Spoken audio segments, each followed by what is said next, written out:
বিসমিল্লাহির রহমানির রহিম। আসসালামু আলাইকুম। আজকে যে বিষয়টি নিয়ে আলোচনা করব, আল্লাহ সুবহানাহু ওয়া তাআলা আমাদেরকে কি হারাম করেছেন, কি হালাল করেছেন, এই ব্যাপারে কোরআন থেকে জানব।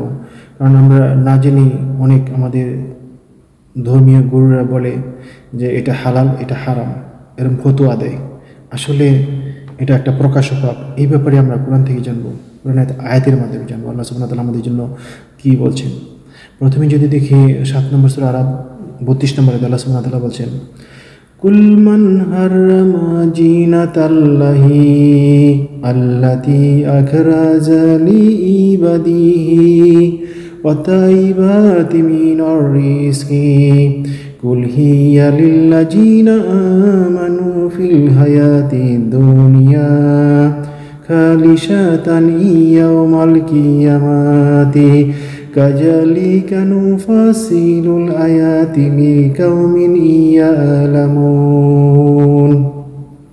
আল্লাহ সুবহানাহু ওয়া তাআলা বলছেন 7 নম্বর সূরা আরাব 32 নম্বর আয়াতে আমাদেরকে জানিয়েছেন যে আমি আমার বান্দার জন্য, মুমিনদের জন্য, যারা আল্লাহর তাকওয়া অবলম্বন করে তাদের জন্য আমি সাজসজ্জার সকল বস্তু সৃষ্টি করেছি এবং কি পবিত্র খাদ্যসমূহ তাদের জন্যই আমি সৃষ্টি করছি, আর এগুলিকে হারাম করেছে। অর্থাৎ আমরা যে দেখি আমাদের যত সাজসজ্জার জিনিস বলতে আমরা, যেমন আমি একটা উদাহরণ দিচ্ছি, যেমন আমরা চুলে কালি দিই। এটা অনেকেই বলে যে কালোটা মারলে হারাম, লালটা মারলে ভালো, এটা রাসূলের সুন্নাহ। আল্লাহ বলছেন যে আমি সকল ধরনের সাজসজ্জার বস্তুকে আমি মুসলমান মুমিনদের জন্য হালাল করেছি, এগুলি তাদের জন্য সৃষ্টি করেছি। তারা দুনিয়া এবং কি পরকালে তাদের জন্যই এই হালাল খাদ্য বস্তু আর হচ্ছে সাজসজ্জার বস্তু যেগুলি আল্লাহ সৃষ্টি করেছেন। আর আল্লাহ বলছেন যে আমি হারাম করেছি যে যেগুলি মৃত জন্তু এবং কি রক্ত, শূকরের মাংস এবং কি আল্লাহর নাম নেওয়া হয় নাই এমন বস্তু যা জবাই করা হয়েছে, এই সকল বিষয় আল্লাহ সুবহানাহু ওয়া তাআলা এই 4টা বিষয় হারাম করেছেন। কিন্তু এইগুলির ভিতরে যেগুলি আমাদের রাসূল সাল্লাল্লাহু আলাইহি ওয়াসাল্লাম নিষেধ করেছেন, আমাদের যেগুলি শরীরের জন্য ক্ষতিকর, সেইগুলি আমাদের জন্য হারাম।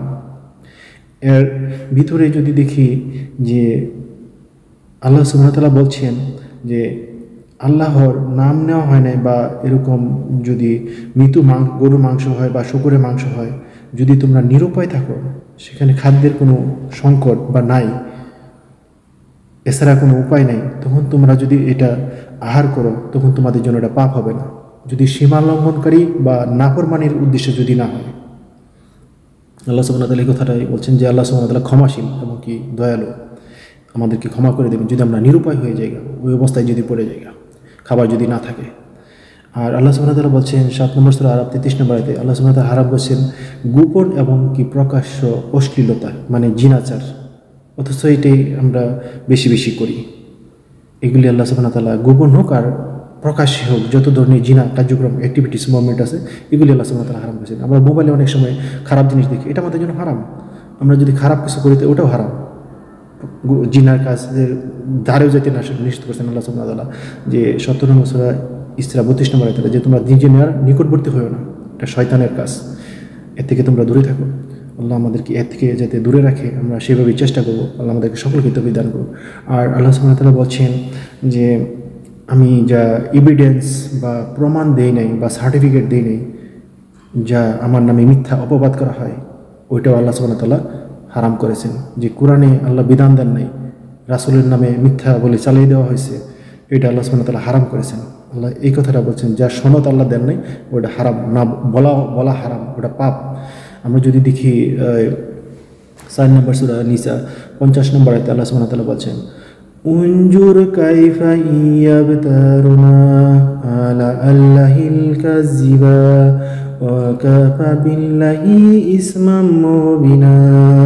আল্লাহ বলছেন 4 নম্বর সূরা নিসা 50 নম্বর আয়াতে যে তোমরা আমার উপরে মিথ্যা কথা আরোপ করো, অপবাদ দাও, আমি যার বিধান দেই নাই, রাসূলের উপরে রাসূলকে বলতে বলি নাই, রাসূলের নামে তুমি মিথ্যা কথা বলো, নিজে নিজে বানায়া লেখা হাজার হাজার বিপক্ষে যত কিতাব আছে এগুলি হচ্ছে কুবাক্য, মানে কুবৃক্ষ। আর সুবৃক্ষ হলো আল কোরআনের আয়াত। আল্লাহ সুবহানাহু ওয়া তাআলা এই সম্পর্কে অনেক কথা বলছেন। 17 নম্বর সূরা ইসরা 60 নম্বর আয়াত, 14 নম্বর সূরা ইব্রাহিম 24 থেকে 27 নম্বর আয়াতগুলি, 28 নম্বর আয়াতগুলিতে আমরা দেখতে পাই যে আল্লাহ বলছেন দুনিয়াতে যে কুবৃক্ষ হয়েছে যে মন্দ মিথ্যা কথা কোরআনের আল্লাহর বিরুদ্ধে, মানে আল্লাহ যেটা নাজিল করে না, বিধান দেয় না, সেটা হচ্ছে কুবাক্য। আল্লাহ সুবহানাহু ওয়া তাআলা এই কথাটি আমাদেরকে জানিয়েছেন। আর এটাও বলছেন যে এটা একটা প্রকাশ্য পাপ। 4 নম্বর সূরা নিসা 50 নম্বর আয়াতে আল্লাহ সুবহানাহু ওয়া তাআলা বলছেন যে আমার নামে যে মিথ্যা কথা বলা হয় এগুলি হচ্ছে একটা প্রকাশ্য পাপ। মানুষ তো খারাপ কাজ করে, জিনা করে বা অন্য অন্যায় কাজ করে গোপনে, কিন্তু আল্লাহর নামে আল্লাহ যেটা নাজিল করেন নাই, আল্লাহ বিধান দেন নাই, এটা বলা মানে একটা প্রকাশ্য পাপ। আল্লাহ বলছেন এই পাপের জন্য তার জাহান্নামে আল্লাহ সুবহানাহু ওয়া তাআলা তাকে নিক্ষেপ করবে।